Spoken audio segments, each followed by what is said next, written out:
Setiap hari pohonlah kepada Allah, hadiahkanlah kami satu tempat di dalam syurga untuk kami masuk bersama dengan kumpulan Nabi Muhammad sallallahu alaihi wasallam, untuk kami melangkah kaki bersama dengan rombongan Muhammadur Rasulullah yang tidak ditimbang amalannya dan tidak disiksa mereka walaupun sehari.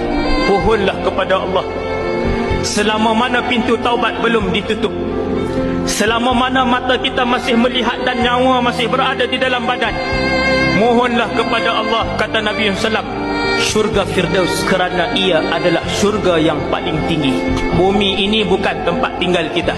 Kita ada duit, letakkan duit di tangan kita, jangan letak di hati kita. Kita ada rumah besar itu kita hidup di tangan kita sahaja, jangan sampai masuk ke dalam hati. Kerana tempat tinggal ataupun kampung halaman kita adalah suatu tempat yang bernama syurga. Dunia ni berapa lama tuan? Dunia sekejap je tuan. Sekarang usia kita sudah 30, usia kita sudah 40, usia kita sudah 50. Apa yang kita inginkan? Sebahagian daripada kita inginkan kalaulah boleh kita hidup selama-lamanya dalam dunia ni. Betul?